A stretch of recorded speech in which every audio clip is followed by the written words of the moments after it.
Hi everyone, I hope you're having a great week and you're settling into the new semester. I want to welcome you to my kitchen. This is because this week we're talking about multimedia and we're starting to talk about research. And so there's really no better place that I can think of that where both of those come together. First, when we think about multimedia this week, make sure you're keeping in mind that when we're talking about uh, modes and media, think about modes as being, the way I like to think about it is the different senses. So sound, sight, smells, taste. So you can see why the kitchen seems to be a good place. Uh, Really, everything kind of comes together in this place, and this is a big part of why this is a very special room in most of our homes. Our family memories come, for many of us, from the kitchen because the tastes and the smells and the sounds, and of course all of our senses are kind of engaged when we're cooking. So, but cooking is also a lot like research, and so as we start to think about research, and which is going to be our focus for basically the remainder of the semester, we're going to start thinking about how we bring all those different modes and the multiple media that act as vehicles for those modes. How do they inform our research?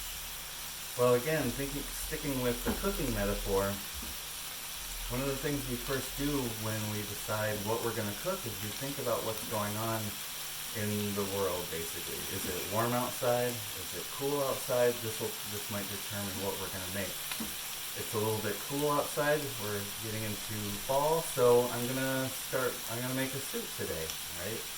And it's Monday, everyone's going to have a busy day, so I'm going to make something that's hearty, filling, and something that fills everyone out, basically. So again, thinking about what's going on out there.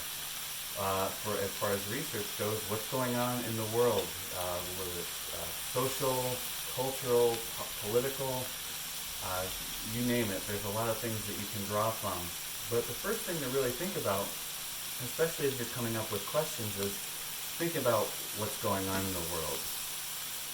Now, the next thing you would do, now I've decided, hey, I'm going to go ahead and make a soup for everyone, the first thing you do is you find a recipe, right? So you try to find something that is appealing to your taste. And this is where the world kind of meets you, the cook or the researcher, right? What is your perspective? What is your take on these things? And this is how you answer those questions. Well, if I know I want to make a soup and I know what my perspective, what my tastes are, now I'm going to act on those. So the first thing I'm going to do is go start researching, right?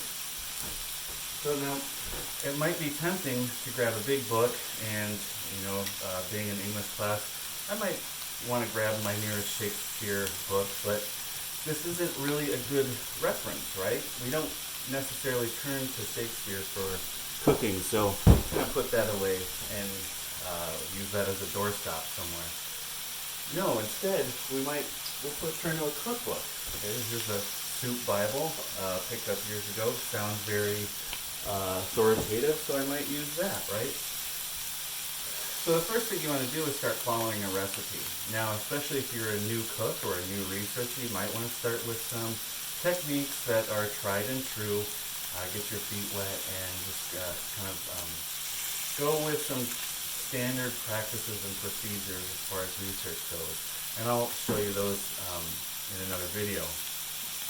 As you get more experience, so by the time you're a junior, senior at UWM, you might be able to deviate from the recipe, deviate from the standards, and start tweaking things a little bit, right? So this is the next step you want to do is start to, now that you know you have gathered some more resources, you want to start cooking, right? And that first thing you do is start to gather your references or your materials. Now, when we're gathering our ingredients, or in the case of research, gathering our references, we don't want to just grab the first thing that comes to mind, or the first thing that comes up in a Google search or whatever. We have to really think about what we're doing and check to make sure and verify that our resources, much like our ingredients, are good and they're not going to pose any danger to anyone. So this onion, for example, it doesn't tell me much from the outside. It looks like an onion. But how do I know that it's good on the inside? How do I know that it's not rotten somewhere in the middle, or there's nothing going on the inside that I can't see from the outside? Well, you have to check, right? And you have to really think about, make sure that this is an authentic onion. Well, maybe that doesn't work, but an authentic source that you can use. And how do we determine that? Well, unlike onions that we can just cut up and determine whether it's good or not, this looks like a pretty good onion. It smells good. It certainly sounded good cutting it, so I can determine that it's fresh. But what about research? How do we know that a resource that we've selected, it looks good, but how do we know that it's worth citing in our project or referring to in our own research? Well, to start, you do a little citation chasing. And, we talked about ethos a little bit already in class, but this is something you have to do. How do you know that a resource is legitimate, right? So, how this tomato, for example, it looks like a tomato. It's pretty good, but I'm seeing some discoloration and certainly some soft spots here. I'm going to be very careful about using it if I use it at all.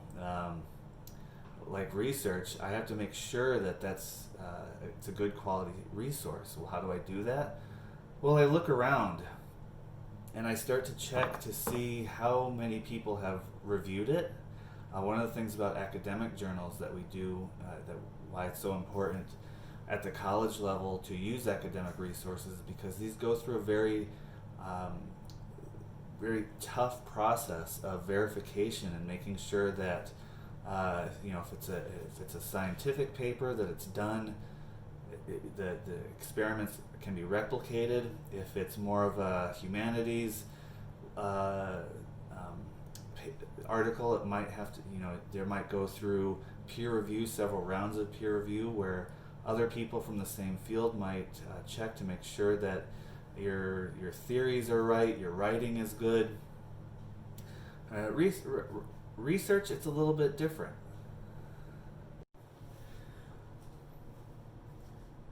So now you've gone through, your soup is about done, you've tasted it, you've made sure everything tastes great and it's ready to be served, but you still have a little bit of work to do, especially in the case of a research project. You have to serve it up, right?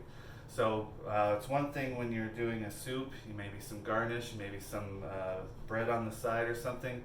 When it comes to a research project, you have to put on the polishing touches, a little bit of editing.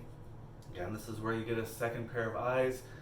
Give the writing center a shout, they'll look it over, and make sure it's polished. Your grammar, your spelling, sentence structure, all of that stuff. And these mistakes plague writers of all experience levels. It's not something that you should be worried about, but it's definitely something you should take precautions about, because everyone makes these mistakes. Especially when you're working on a project for a long time, you might overlook simple things like spelling errors, grammatical errors, it also helps to get those other pair of eyes, and they can help you and polish it and refine that, because your audience is going to be finicky, and they're going to be not necessarily looking for things or errors, but what will happen is, as they're reading, those errors, after too many of them, it'll cloud all of your hard work, and people will have a hard time reading and responding to all of the work that you've done, because they keep running into these errors. So this is really important. May seem like once you're done, it's the final step, time to go ahead and submit it, but make sure you give yourself enough time to edit, proofread, and if you have a little bit of more time, make sure you get a friend or someone from the Writing Center to give you a hand. See, doesn't that look fantastic? Oh, this is going to be great. Now, the proof's in the pudding. How is your audience going to react to this?